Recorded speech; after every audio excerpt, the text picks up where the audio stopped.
अस्सलाम वालेकुम। जैसा कि आप सब लोगों को पता है कि यहाँ पे स्टॉर्म आया हुआ स्नो का। सुबह से स्नो पड़ रही है और ये अभी रात तक जारी रहनी है। बहुत बुरा हाल है। तो आज कुछ ऐसा ख़ास मुझे दिखाने को या बताने को नहीं है। मैं बस आपको एक झलक दिखाना चाहती हूँ कि कनाडा में हाउस में रहने वालों की लाइफ़ कितनी मुश्किल है और अपार्टमेंट्स में कैसी लाइफ़ है। अपार्टमेंट्स में जो है बिल्डिंग की ज़िम्मेदारी होती है, ये स्नो साफ़ करके जाते हैं और बाहर रोड पे ट्रक आते हैं, लेकिन हाउसेस में खुद करते हैं। अब ये मेरी नेबर है, आप देख सकते हैं कि इसके शोल्डर तक जो है पहाड़ी बन चुकी है इस स्नो की। और बेचारी थक जाती है, करती है, कुछ लोग मशीन से कर रहे हैं, कुछ शावल से कर रहे हैं और अपनी सी वो पूरी कोशिश करते हैं कि थोड़ी कार आए, फिर दोबारा पड़ती है, फिर दोबारा बाहर जाते हैं। तो इस तरह सांस ले लेके ना इसको साफ करते रहते हैं ताकि वो एकदम से हैवी ना हो।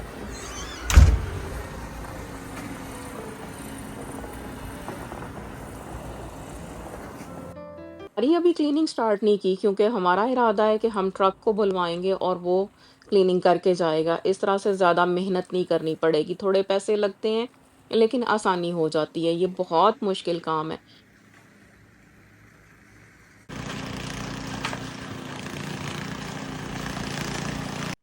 ये बड़ी हैवी होती है। अगर आप लोगों को किसी को एक्सपीरियंस हो तो वो बता सकता है कि इसको उठाना, इसको इकट्ठा करना, फिर उठा के वो जो ऊंची सी पहाड़ी है उसके ऊपर फेंकना एक बहुत बड़ा टास्क होता है। हाँ, देखिए बहादुर है। इतना शदीद सर्द वेदर है, अप टू लाइक -30 तक जा रहा है। और फिर गोरे देखें आप, उसके बावजूद आप देख सकते हैं टोरंटो का डाउनटाउन जो है उधर स्केट कर रहे हैं और फन कर रहे हैं। ये लोग तो इस चीज को जो है वो फन बना के इंजॉय करते हैं, लेकिन हम लोगों को तो बहुत सर्दी लगती है। हम ज्यादातर किचन में ही टाइम गुजार देते हैं अच्छे अच्छे पकवान बनाने में। तो मेरा ये तो नाश्ता था, अंडा। ऑलवेज, जैसे कि आप सबको पता है कि मेरे नाश्ते में तो अंडा मस्ट होता है। अब ऐसी सूरत-हाल में मज़े-मज़े के पकवान तो दिल करता है, लेकिन कौन लाए? आज की वीडियो झलक है उन लोगों के लिए जो समझते हैं कि बाहर की ज़िंदगी आसान ही आसान है। ये बाहर की कुछ ज़िंदगी के आसान और उसके साथ-साथ मुश्किल हालात की एक झलक है। ज़िंदगी में मुश्किलात हर जगह पे होती हैं।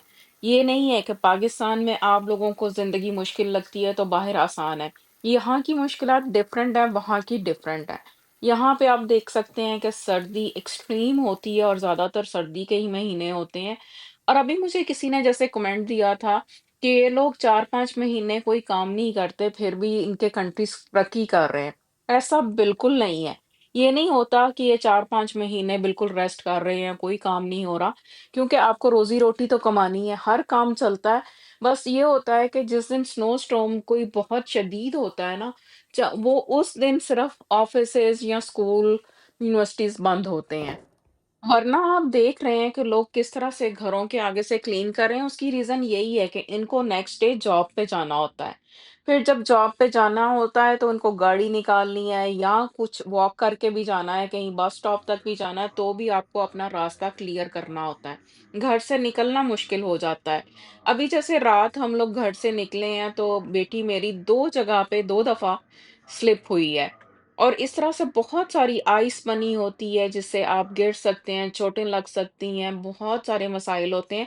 और अगर हम लोग अपने ये ड्राइववे और ये फुटपाथ वगैरह क्लीन नहीं करते, आपके आगे से घर के जो कोई राहगीर जा रहा है और वो गिर जाए, तो वो आप पे मुकदमा कर सकता है, क्योंकि ये आप लोगों की ज़िम्मेदारी होती है इसको क्लीन करना। कुछ सिटी में जो फुटपाथ जो है वो सिटी साफ करके जाता है और कुछ सिटी पे खुद करनी होती है। ये शुक्र है अल्हम्दुलिल्लाह कि हमारी सिटी में गवर्नमेंट की उसकी सिटी की जो रिस्पॉन्सिबिलिटी है कि वो फुटपाथ क्लीन करके जाते हैं, तो हमें ऐसा डर नहीं होता। लेकिन हमें खुद घर से निकलने के लिए अपने घर में से बाहर एक रास्ता बनाना पड़ता है, साफ करना पड़ता है उसको ताकि हम बाहर जा सकें। ज़िंदगी को कितनी देर हम रोकेंगे? ज़िंदगी की ज़रूरियात तो चलती रहती हैं। हाँ, ये महकमा मौसमियात बता देता है तो हम थोड़ा-सा जो है अपनी ग्रोसरी 1-2 दिन की ऐसी स्टोर कर लेते हैं ताकि कोई इमरजेंसीज़ ना हो। मेरा सबसे बड़ा फ़ियर होता है जब ऐसा वेदर होता है कि आपकी कहीं बिजली बंद ना हो जाए। ऐसा भी होता है कि आपकी बिजली जो है वो ब्रेक डाउन हो जाती है, जैसे पाकिस्तान में भी बिजली बंद हो जाती है, कोई खंभे खराब हो गए, कोई ट्रांसफर खराब हो गए, तो यहाँ पे भी मौसम की शिद्दत से ऐसा हो जाता है। और अगर ऐसा हो जाए तो हम लोग यहाँ पे घरों में ही फ्रीज होना शुरू हो जाएं।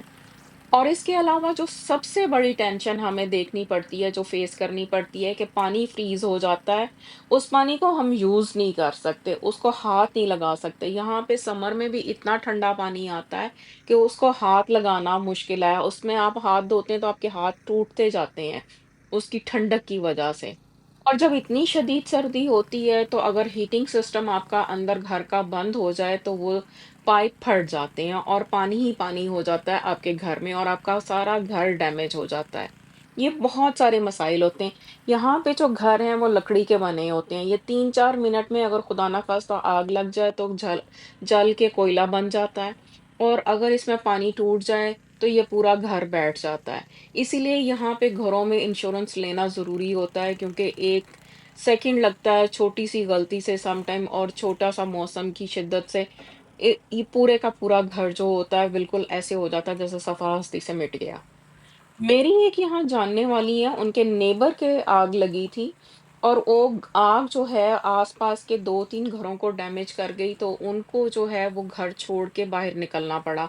क्योंकि नेबर के घर में आग लगी है, उसके बावजूद साथ वाला घर जो डैमेज हुआ, उनको भी घर छोड़ के होटल में रहना पड़ रहा है जब तक कि उनका घर दोबारा से मरम्मत नहीं हो जाता या दोबारा से बिल्ड नहीं हो जाता, क्योंकि वो सेफ्टी में नहीं रहता। सिटी उसमें आपको रहने की फिर इजाज़त नहीं देता। ये बाहर से जो आपको ईंटें नज़र आती हैं, इन ईंटों के आगे एक वुड की दीवार होती है, छोटी-सी प्लाई होती है, एक बिल्कुल 1 इंच की, हाफ इंच की, और उसके दरमियान में एक रुई टाइप चीज़ भरी होती है, जो कि यहाँ पे इसको ठंडा होने से बचाती है। पाकिस्तान में जैसे सीमेंट के घर होते हैं, वो गर्मी और सर्दी में गरम और सर्द हो जाते हैं। यहाँ पे सर्दी की शिद्दत से बचाने के लिए अंदर लकड़ी लगी होती है, बाहर ब्रिक होती है और इन दोनों चीज़ों के दरमियान में उन्होंने फिलिंग की होती है, इस तरह से जैसे कि हम लोग रज़ाइयों में रुई भरते हैं। ये मेरे बैकयार्ड की सूरत-ए-हाल कुछ इस तरह से हो गई है। बहुत बढ़ता जा रहा है और ये अभी नॉन स्टॉप है, बहुत आगे तक जानी है कहानी। वो कहते हैं ना, जो अभी तो ये कहानी शुरू हुई है, देखते हैं कुछ कहाँ तक चलती है। तो मैं आपको इसकी एंड भी दिखाऊँगी और अभी तो ये मैंने आपको हाल्फ डे दिखाया है अपना, हाल्फ डे की क्या सिचुएशन है।